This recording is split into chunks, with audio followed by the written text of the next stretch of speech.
Good day, everybody. Welcome to today's video. In today's video, I'm going to show you how you can test a radiator cap. And even though you test it, it could possibly be bad, but I'm going to explain why in another video. So in this video, I replaced this radiator cap on my 2014 Wrangler because I had issues with coolant blowing out from the cap.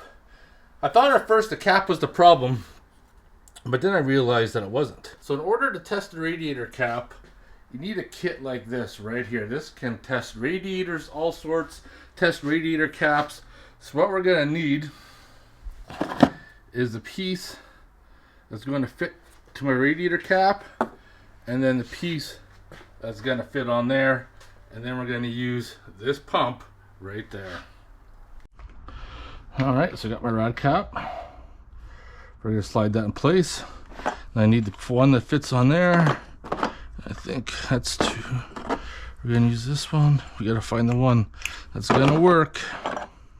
Shut her down, shut her down. So we got a rad cap on this tube. We got this right here. We got our pump. And we're going to attach it just like that.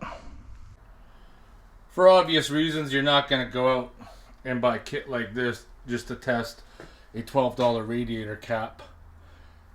But if you're a DIYer in the garage and sometimes you may want to test a radiator or other things, it comes in handy.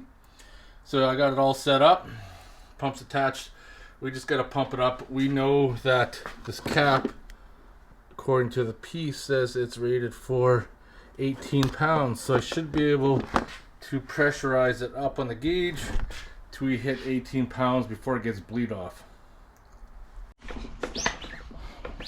15. Got her like 20. There we go, we're bleeding off. 18, test good.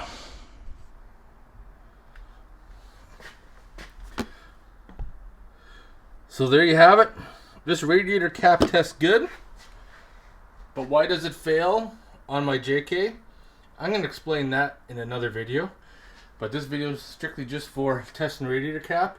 So I hope you guys enjoyed this video. If you have any questions or comments, post them below. Otherwise, I'll see you guys in the next one.